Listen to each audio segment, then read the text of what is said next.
Mga kababayan, nananatili pong maaliwalas ang panahon sa malaking bahagi ng bansa. Kaya naman alamin natin ngayon sa Pag-asa kung magpapatuloy po ito ngayong linggo. Ihatid yan sa atin ni Pag-asa Weather Specialist Roy Gumawan. Magandang hapon po. Yes, magandang hapon po sa lahat po ng ating taga-subaybay. Narito po ang kalagayan ng ating panahon.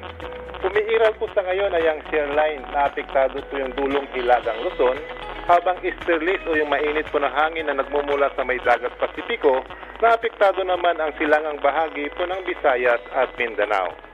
Sa pagsaya po natin, dito po sa area ng Batanes ay makakaranas po ng maulap na kalangitan na may pag-ulan dulot po ng northeasterly southeast wind flow. Habang yung Babuyan Islands, Caraga, Northern Mindanao ay magkakaroon po ng maulap na kalangitan na may kalat-kalat ng mga pag-ulan at pagkidlat-pagkulog dulot po naman ng shear line at easterlies.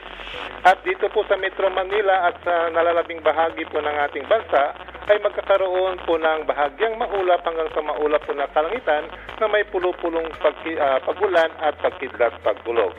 May nakataas po tayong gale warning dito po sa may baybaying dagat ng Northern Luzon.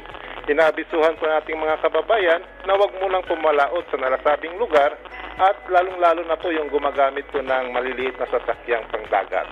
Tinatayang agwat po ng ating temperatura ay sa pagitan po ng 25 hanggang 34 antas sentigrado. Ang araw po ilulubog mamaya sa ganap po na alas 5:24 ng hapon. Mula po dito sa Pag-asa DOAC Weather Forecasting Center, ako po si Roy Gumawan. Sir Roy, maitanong ko lang base po sa Tropical Cyclone Threat Potential may nakikita po ba tayong bagong sirkulasyon hanggang sa susunod na linggo? Yes po, may nakikita po tayong circulation. Posible po na mabuo dito sa katapusan po ng November. Pero nasa low likelihood po naman. Sir Roy, malapit na pong mag-Disyembre. Kailan po natin ine-expect na iiral na itong inaabangan nating amihan? Yes po, posible pong magdeklara po tayo ngayong buwan ng Nobyembre bago po matapos itong Nobyembre. Posible po bang mas maging maiksi itong pag-iral ng amihan ngayon dahil po na-delay yung pagpasok nito? Hindi naman po, wala po kami nakikitang ganon. Nadili lamang po dahil po sa mga bagyong dumaan po sa atin ng sunod-sunod po.